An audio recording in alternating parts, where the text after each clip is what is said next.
नमस्ते दोस्तों। तो आज मैं आपको मनी मैनेजमेंट और पर्सनल फाइनेंस के बारे में बताने वाला हूँ। हमें स्कूल कॉलेजेस में बहुत से लॉज पढ़ाए जाते हैं, बहुत से थ्योरम्स पढ़ाए जाते हैं, बिजनेस पढ़ाया जाता है, पर मनी कैसे मैनेज किया जाता है वो नहीं पढ़ाया जाता है। तो आज मैं मनी मैनेजमेंट को एक आपको आपको हेल्थ के एग्जांपल के साथ आपको समझाने वाला हूँ और एक सिंपल भाषा में समझाने वाला हूँ। तो चलो शुरू करते हैं। जैसे हम हेल्थ चेकअप करते हैं, तो जैसे हम हेल्थ चेकअप करते हैं उसमें आपका ब्लड टेस्ट करते हैं, सेकंड है आप शुगर टेस्ट करते हैं, बीपी टेस्ट करते हैं, और ये सब रिपोर्ट्स आने के बाद हमें पता चलता है कि हमारी हेल्थ कैसी है, हमें कहाँ कहाँ पे प्रॉब्लम्स है या कहाँ कहाँ पे हमारी हेल्थ अच्छी है।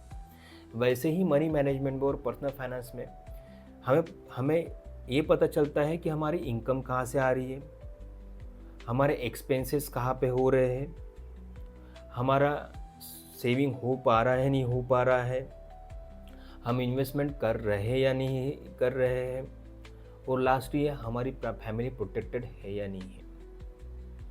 तो जैसे हेल्थ चेकअप मीन्स बॉडी का हेल्थ होता है, वैसे ही money checkup means personal finance होता है, यानी आपकी फाइनेंशियल कंडीशन को चेक करना, यानी उसको बोलते हैं मनी चेकअप, यानी फाइनेंशियल हेल्थ चेकअप। तो मैं आपको मनी मैनेजमेंट और फाइनेंशियल हेल्थ के टोटल 5 पिलर बताने वाला हूँ, और हमारे लाइफ में वो कैसे हम फाइनेंशियल हेल्थ चेकअप कर सकते हैं उसके बारे में बताने वाला हूँ। तो first pillar of money management और पर्सनल फाइनेंस का है इनकम, यानी हमारी इनकम कहाँ कहाँ से आती है। हमारी इनकम सैलरी से आती है क्या, हमारी इनकम बिजनेस से आती है क्या, या हमारी इनकम कोई इन्वेस्टमेंट से आती है क्या।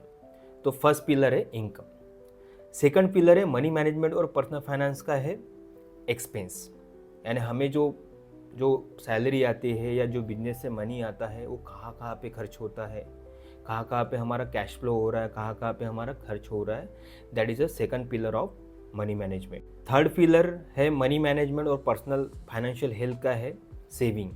जो हम पैसे कमाते हैं वो सेव कर पा रहे हैं या नहीं कर पा रहे हैं, और वो कहाँ से सेव कितना परसेंट कर पा रहे हैं, ये है third pillar of personal finance और मनी मैनेजमेंट का।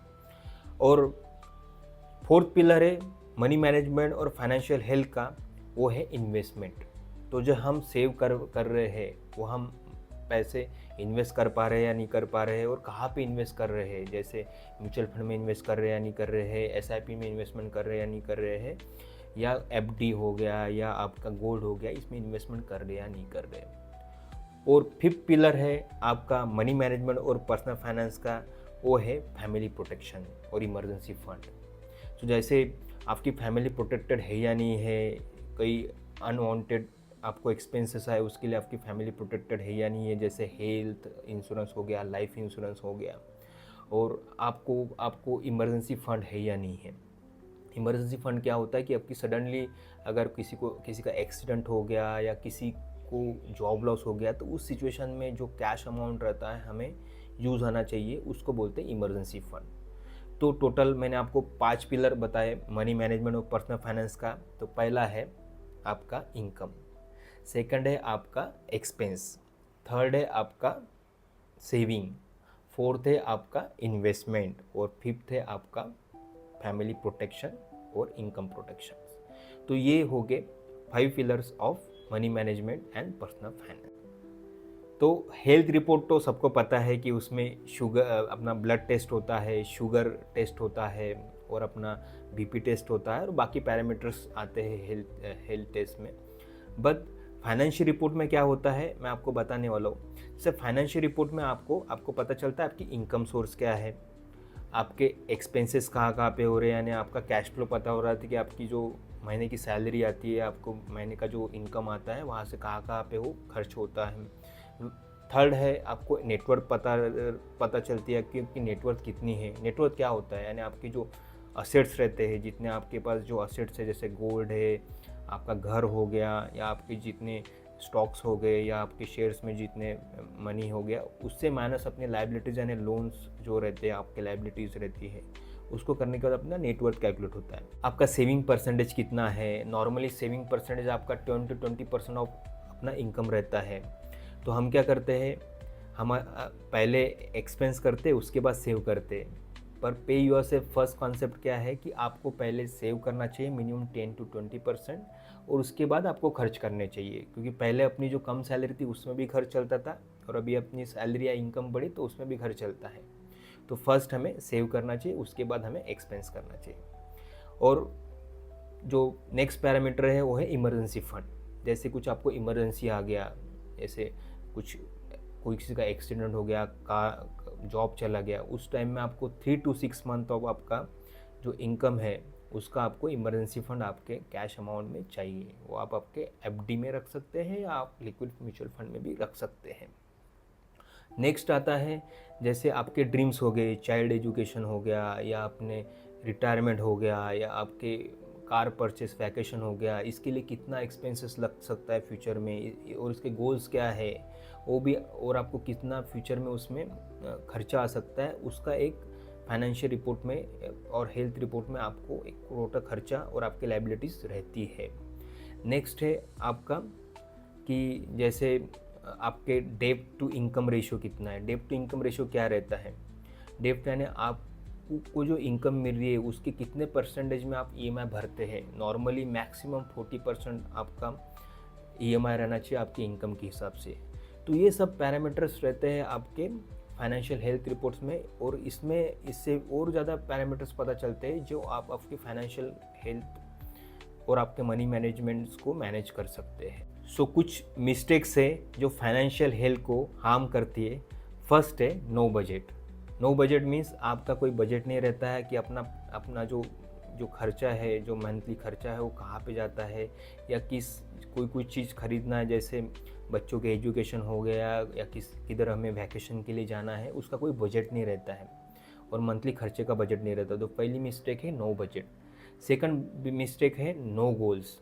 नो गोल्स यानी आपको पता ही नहीं कि आपके बच्चों के एजुकेशन के लिए, ग्रेजुएशन के लिए या मैरिज के लिए कितना मनी लगने वाला है, और आप पैसे जो सेव करते हैं उसका कोई गोल नहीं रहता है, आप नॉर्मली सेव करते हैं। पर हमें अपने गोल के हिसाब से हमें सेव करना चाहिए, बिकॉज हम कोई वैकेशन पे जाते हैं ना, वहाँ का पूरा पता रहता है कि हम कहाँ कहाँ पे जाने वाले हैं, कहाँ कहाँ पे स्टे करने वाले हो, कहाँ कहाँ पे घूमने वाले हैं।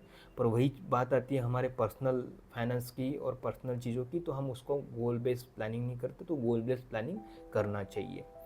थर्ड है कि जैसे इमरजेंसी फ़ंड नहीं रहता आपके पास, तो इमरजेंसी फ़ंड नॉर्मली लोग रखते नहीं हैं, तो वो इमरजेंसी फ़ंड आपको रखना चाहिए, क्योंकि इमरजेंसी नहीं रही तो आपकी बहुत सी आपकी सिचुएशन फाइनेंशियल हेल्थ ख़राब हो सकती है। नेक्स्ट है कि जैसे आप क्रेडिट कार्ड का यूज़ वो ज़्यादा करना, अनवांटेड क्रेडिट कार्ड का यूज़ करना, वो भी अपने फाइनेंशियल हेल्थ को हार्म कर सकता है। और नेक्स्ट है कि जैसे इजी मनी कमाने की जो हम कोशिश करते हैं, जैसे ट्रेडिंग करते हैं या किधर भी हम इन्वेस्टमेंट करते हैं विदाउट नॉलेज, तो वो भी हमें फाइनेंशियल हेल्थ को हैम्पर कर सकता है। क्योंकि मोस्ट ऑफ द लोग क्या करते हैं, कोई विदाउट नॉलेज हम स्टॉक मार्केट में ट्रेड करते हैं और उसकी वजह से लॉस होता है, तो उस वजह से आपके फाइनेंशियल हेल्थ ख़राब हो सकती है।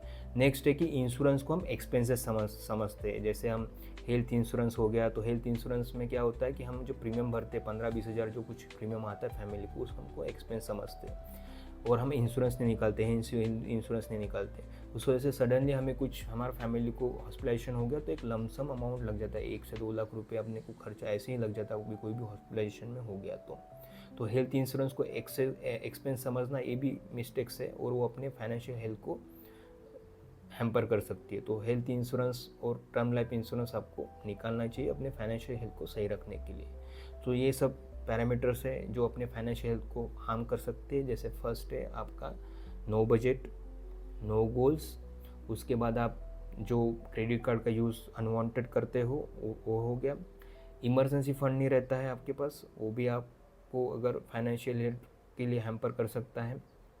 थर्ड है आप शॉर्टकट में पैसा कमाना है, जैसे आपको ट्रेडिंग करना है, करना है, अनवांटेड बिना नॉलेज के हम इन्वेस्ट करते हैं, वो भी होता है। और आप इंश्योरेंस को हम खर्चा समझते हैं। तो ये हो गया फाइनेंशियल मिस्टेक्स जो हमारी फाइनेंशियल हेल्थ को हार्म कर सकती है, वो है। हम अपनी हेल्थ स्ट्रॉन्ग रखने के लिए एक्सरसाइज करते हैं, हम अच्छे डाइट्स खाते हैं, अच्छे वेजिटेबल्स खाते हैं, फ्रूट्स खाते हैं, वैसे ही फाइनेंशियल हेल्थ को स्ट्रॉन्ग करने के लिए और स्टार्ट करने के लिए हमें क्या करना चाहिए। तो फर्स्ट है आपको कि आपकी इनकम आपको और एक्सपेंस आपको मॉनिटर करना है। आपकी इनकम कहाँ कहाँ से आ रही है, आपके एक्सपेंस कहाँ कहाँ पे हो रहे हैं, वो बस थोड़ा सा लिखना चालू कर दीजिए। उसके बाद minimum 3 to 6 month of emergency fund को थोड़ा थोड़ा आपको सेव करना है हर महीने में, जो आपका 3 to 6 मंथ का आपका इमरजेंसी फंड बिल्डअप होना चाहिए। नेक्स्ट है कि जैसे आपको आपकी नेटवर्क ट्रैक रखना है, नेटवर्क कितना है आपका, यानी हम अपना इनकम तो ट्रैक रखते हैं पर अपना नेटवर्क हमारा बढ़ रहा है या नहीं बढ़ रहा है, नेटवर्क ग्रो हो रहा नहीं हो रहा है, उसको ट्रैक रखना है। नेक्स्ट है कि जैसे इंश्योरेंस प्रोटेक्शन हमें लेना ही है। जैसे टर्म लाइफ इंश्योरेंस है जो अपने हमारे फैमिली को प्रोटेक्ट करती है, और हेल्थ इंश्योरेंस है जो हमें फाइनेंशियल प्रोटेक्शन देता है, तो आपको इंश्योरेंस लेना है। तो ये सब चीज़ों से आपको स्टार्ट करना है। और नेक्स्ट है आपका इन्वेस्टमेंट। तो आपको मिनिमम 500 से 1000 की SIP मिनिमम आप स्टार्ट कीजिए, मिनिमम 10 से 20% आपको सेविंग करना स्टार्ट कीजिए। तो ये सब चीज़ें आपके फाइनेंशियल हेल्थ को इम्प्रूव कर सकती है। सो लास्टली, फाइनेंशियल प्लानर की क्यों ज़रूरत रहती है। जैसे हेल्थ के लिए डॉक्टर हमें हेल्प करता है हमारी हेल्थ इंप्रूवमेंट करने के लिए, वैसे मनी मैनेजमेंट और अपने पैसे को मैनेज करने के लिए, अपनी पर्सनल फाइनेंस को समझने के लिए फाइनेंशियल प्लानर हेल्प करता है। सोचिए, जैसे आपको बुखार आ गया तो आप क्या करते हैं, डॉक्टर के पास जाते हैं। तो डॉक्टर क्या करता है, आपको कुछ टेस्ट लिख के देता है, और वो टेस्ट के हिसाब से आप टेस्ट करते हैं, तो और डॉक्टर उसके टेस्ट के हिसाब से आपको ट्रीटमेंट करता है। वैसे ही पर्सनल फाइनेंस और मनी मैनेजमेंट में क्या रहता है कि आपकी जो फाइनेंशियल कंडीशन है, वो पर्सनल फाइनेंस जो फाइनेंशियल एडवाइज़र रहता है वो आपकी समझता है, आपकी इनकम कितने, आपके एक्सपेंस कितने, आपके लायबिलिटीज़ कितनी है, आपके खर्चे कहाँ कहाँ पे हो रहा है, आपका नेटवर्क कैलकुलेशन होता है, और उसके हिसाब से आपको फाइनेंशियल सजेशन देता है। नहीं कि आपको सिर्फ इन्वेस्टमेंट सजेशन देता है, आपको आपका डेट टू इनकम रेशियो कितना रहना चाहिए, वो सब चीज़ें बताता है। तो जैसे डॉक्टर आपको आपके हेल्थ के बारे में बताते हैं कि जैसे रिपोर्ट देखे कि आपकी हेल्थ कहाँ कहाँ पे इम्प्रूवमेंट होना चाहिए, कहाँ कहाँ पे आपने प्रिकॉशन लेना चाहिए, वैसे ही फाइनेंशियल प्लानर और फाइनेंशियल एडवाइज़र आपको बताता है कि आपको आपके गोल्स कैसे अचीव करना चाहिए, आपको इमरजेंसी फंड कितना चाहिए, आपको सेविंग कितने परसेंटेज रखना चाहिए, आपको एक्सपेंसेस कहाँ पे कम करना चाहिए, वो सब चीज़ें एडवाइस देते हैं। अभी हम नेक्स्ट क्वेश्चन हमारे दिमाग में आता है, ये सब चीज़ें तो यूट्यूब पे अवेलेबल है, यूट्यूब पे सब चीज़ें अवेलेबल है। जैसे मैं भी आपको यूट्यूब पे ही बता रहा हूँ कि ये ऐसे सेव करना चाहिए, ऐसे मनी मैनेजमेंट करना चाहिए, तो फाइनेंशियल प्लानर की क्या ज़रूरत है।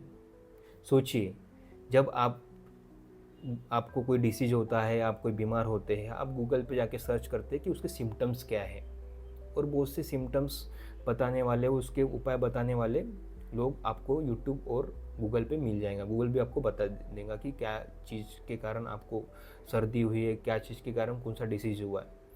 पर हर आदमी की कंडीशन, हर आदमी की बॉडी अलग रहती है, उसके बॉडी के हिसाब से प्रॉपर ट्रीटमेंट गूगल या यूट्यूब आपको बता नहीं सकता है। तो उसके लिए क्या करते हैं, आप पर्सनली डॉक्टर से मिलते हैं, और डॉक्टर आपको पूरा पर्सनली चेक करता है कि आपके बॉडी का क्या क्या चीज़ें हमें, और आपके हेल्थ के लिए क्या क्या चीज़ें हमें इम्प्रूवमेंट करना है। वैसे ही फाइनेंशियल और मनी मैनेजमेंट के लिए, और फाइनेंशियल रिपोर्ट्स के लिए, या फाइनेंशियल हेल्थ के लिए आपको फाइनेंशियल प्लानर से ही, सर्टिफाइड फाइनेंशियल प्लानर से ही मिलना है और उससे एडवाइस लेना है। क्योंकि हर एक का फाइनेंशियल कंडीशन अलग रहता है, हर एक पे लायबिलिटीज़ अलग रहता है, हर एक के गोल्स अलग रहते हैं, हर एक के इमरजेंसी अलग रहती है, हर एक की प्रायोरिटी अलग रहती है। तो उसके हिसाब से आपको फाइनेंशियल प्लानर आपको सजेस्ट करता है, और उसके हिसाब से आपको रिक्वायरमेंट देता है। तो दोस्तों, कैसा लगा आपको आज का ये वीडियो। क्योंकि इसमें मैंने आपको जो 90% लोगों को जो पता नहीं है कि मनी मैनेजमेंट क्या होता है, फाइनेंशियल रिपोर्ट क्या होती है, और फाइनेंशियल प्लान क्यों करना चाहिए, और क्यों अपने लाइफ के लिए इम्पोर्टेंट है, वो नहीं बताते। मैं आपको एकदम कुछ मिनटों में, थोड़ा लॉन्ग हुआ वीडियो पर आपको बताया है, और आपका नॉलेज थोड़ा बड़ा है। तो thank you so much, have a nice day.